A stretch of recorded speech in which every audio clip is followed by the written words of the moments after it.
Okay, we are 6 weeks and 6 days out from the Utah Classic. It is freaking hot today. So I came to the mall to get my steps. I've always kind of used malls to get steps because it's temperature controlled, it's flat, it's big, it's not usually that busy. So I can do it in the winter, I can do it in the summer. So I'm making a couple adjustments starting tomorrow.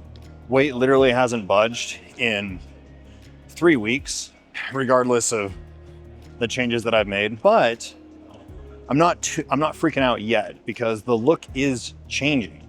I'm getting leaner, I'm getting veins in areas that I haven't seen before, and I'm starting to get striations in my glutes. So that's pretty cool. However, I still have a weight cap that I need to come in under. For my height, I need to be under 194. This morning, I was exactly 194. Even though I'm looking good, at the very least, I need to come in at like 190 because I'm gonna have to fill out and do a carb load and possibly a fat load. And so I need to come in to be safe, like 190. So just from that aspect, I still need to lose weight, even though the look is improving. So with that said, I'm pulling training day calories from 2350 down to 2100, and I'm pulling rest day calories from 1750 down to 1300. So pretty goddamn low, I know. Good news is I'm feeling okay. I'm not dying here. I'm doing all right. I would rather pull calories now and suffer for 4.5 weeks as opposed to trying to play catch up and rush to come in under my weight cap at the last minute, because that's going to result in not my best look. I still need 2 weeks to run a practice run. So 2 weeks out, I'm going to run a practice peak week to just experiment to find out how much water, how many carbs I need. And then once I figure that out, we'll do the full peak week, that the week of the show. So I need those 2 weeks. These next 4 weeks and 6 days, it's gonna hurt a little bit. It's gonna grind. And I talked to Sarah about this, which got a really cool story to share with you there. But I said, how much further do I need to go, just based off of my look? And keep in mind, this is a regional show. It's not like a big show, but I want to come in like it's nationals. So like I could come in now and be okay, but I knew I would know I didn't give it my all. I want to come in competitive and knowing that I didn't hold back at all. So with that said, Sarah said, you're not even close. You need to lose another 10 pounds. All right, so be it. So you need to lose another 10 pounds in the next 4 weeks and 6 days. So the good news is the look is changing. I'm not like super flat or depleted. And I think that's primarily because of my programming and because I've kept carbs around my peri-workout window as much as possible. I think it's a big reason why I haven't really gone flat. So there's that. So now where am I pulling calories? What adjustments am I making to my foods to hit these calorie numbers while still hitting my protein? Fats are gonna go very low. I need to keep in at least 1 serving of red meat a day because I just noticed that I perform well if I can just keep in at least a little bit of red meat. So I'm pulling out 1 red meat meal and replacing that with tilapia, pulling out all of my additional fats. So any oils that I was using, that's gone. And then pulling out the pre-bed carbs on rest days. On the training days, same thing, pulling fats out as much as I possibly can. So again, another red meat meal swapped out for tilapia meal for fullness and also additional potassium. I'm swapping out the rice for potato, trying to keep that in as much as I can, still keeping in my post-workout carbs, not even touching the intra-workout carbs, that's necessary.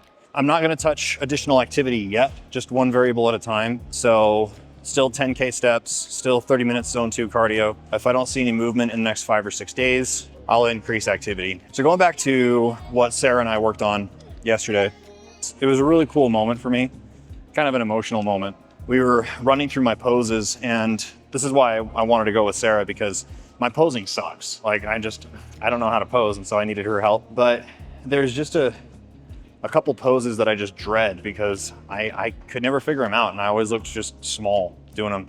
namely the side chest. With just a couple adjustments, it looked like I put on 50 pounds of mass. Just looking at myself in the mirror and then seeing that side chest, I started to get emotional. Like I was starting to tear up a little bit.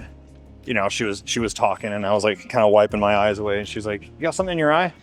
And I was like, "No, just give me a sec." And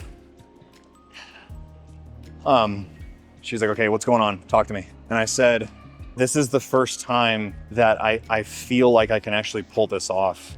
Like I'm not pretending. I can actually come in looking okay." So I just got emotional over that. And that was really cool for me because I really don't have a support system going into this. Like, you know, my wife is supportive, but I'm not like other competitors who have a coach, who have bodybuilder friends, who have like a network of people that they can get feedback off of. I don't have that.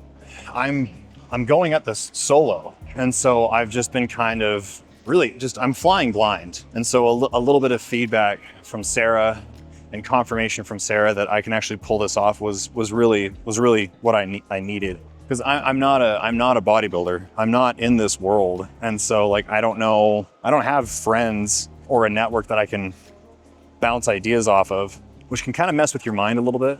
But this whole experience, even though like it's getting a little frustrating because my weight isn't moving, I'm thoroughly enjoying this process of being self-coached and having to do this on my own because of a Buddhist concept known as Zen. And there's a really good book that you guys should check out called Zen and the Art of Motorcycle Maintenance.